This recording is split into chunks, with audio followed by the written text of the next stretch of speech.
El Talmud. Yehudá Hanasi.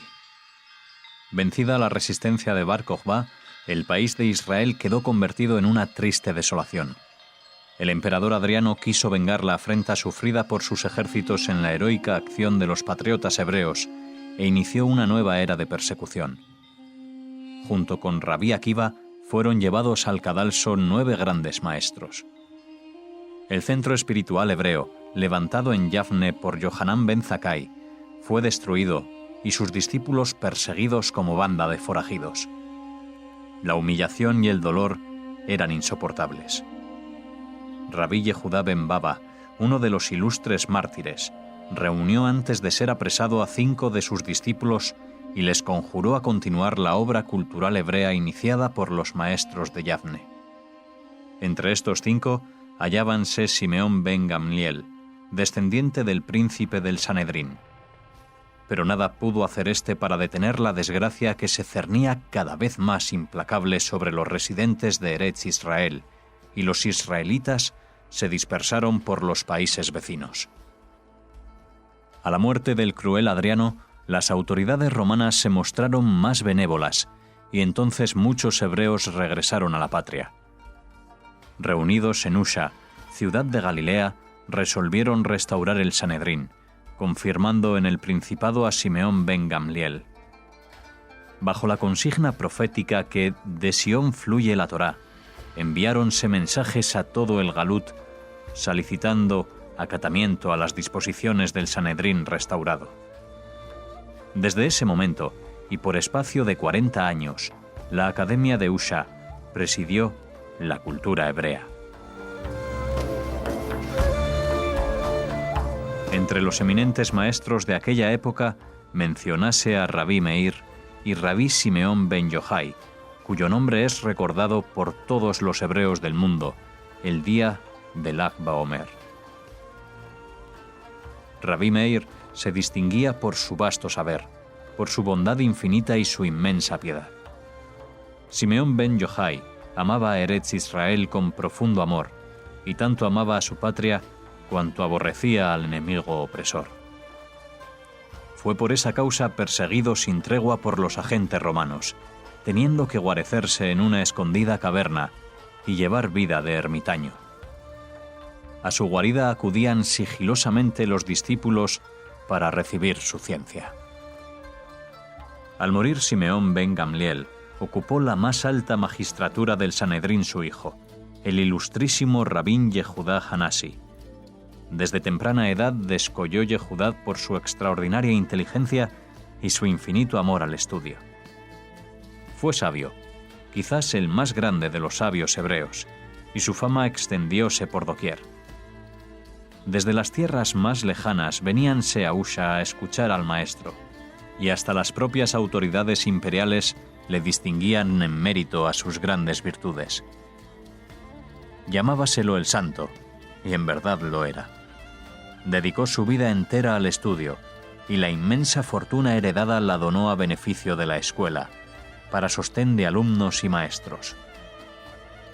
La escuela con el Sanedrín pasó más tarde a Ziporías, ciudad montañesa, de clima más benigno, a la que había ido el maestro con objeto de restablecer su salud quebrantada.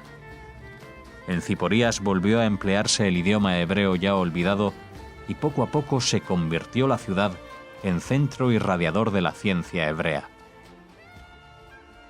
Con la ayuda de sus alumnos, Rabí Yehudá Hanasi se dedicó a recopilar y ordenar los escritos de los sabios del pasado, es decir, prosiguió la obra iniciada por Rabí Akiva hasta dar término a esa inmensa tarea. La compilación recibió el nombre de Mishana, o sea, el libro de la sabiduría. De incalculable mérito es esa labor realizada por Rabí Yehudá Hanasi. La ciencia hebrea quedó de esta manera preservada del olvido y del extravío. Esta obra inmortaliza el nombre del rabí por encima de todos los estudiosos del mundo. Gracias a Yehudá el Santo, se conserva para siempre ese legado de cultura imperecedera de Israel. A la muerte de Yehudá Hanasi cerróse un periodo luminoso en la historia hebrea, señalada por esta vasta obra de ciencia y cultura que es la base fundamental del Talmud. Es el periodo que comienza con el maestro Hillel y prosigue a través de toda la galería de ilustres sabios que contribuyeron con sus luces a la creación de la Mishnah, es decir, el periodo de los Tanaitas.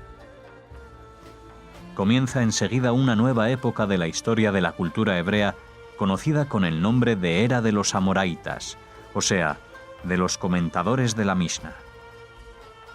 El centro principal de la cultura hebrea había pasado a la escuela de Tiberíades. Los emperadores romanos mejoraron por un tiempo el trato a los hebreos de Eretz Israel, y hubo entre ellos tales como Alejandro Severo, hasta quienes les otorgaron derechos igualitarios. Pero hacia el siglo IV, al adoptar el imperio la nueva religión oficial, la cristiana, la situación de los hebreos de Palestina hízose insostenible. Prohibióse nuevamente el estudio de la Torá y los maestros eran turbados constantemente en su labor espiritual. Al promediar el año 360, los maestros del Sanedrín resolvieron buscar refugio en tierra extraña. Hillel, uno de los maestros de la Academia de Tiberíades, fijó en un calendario las celebraciones hebreas como medida de precaución contra el posible olvido, pues el Sanedrín, que era quien hasta entonces impartía por medio de responsas periódicas las normas rituales para todos los hebreos del mundo, estaba condenado a desaparecer. Había también peligro de que toda la ciencia acumulada por los amoraitas en sus estudios de la Mishnah se perdiera en el olvido. Los maestros resolvieron anotar sus obras de comentario y estudio en nuevos libros que recibieron el nombre de Gemara. De esta suerte, con la Mishnah recopilada por Yehudá Hanasi y la Gemara de los sabios amoraitas, se dio por creado el Talmud. Los maestros que trasladaron su residencia a Babilonia, al amparo de los tolerantes gobiernos de los partos, continuaron la obra y sobre la base de ese Talmud traído de tierra judía, el Talmud jerosolimitano, agregaron otras páginas de profundo saber que, con el andar del tiempo, dieron lugar a la formación del Talmud babilonio. El Talmud es la obra más grande que creara el genio hebreo desde Ezra a nuestros días. Al igual que la Biblia, constituye la fuente inagotable de la cultura hebrea inmortal. En sus páginas hallaron inspiración los espíritus más sublimes. En sus doctrinas inmortales reside la unidad del pueblo de Israel, a pesar de la dispersión.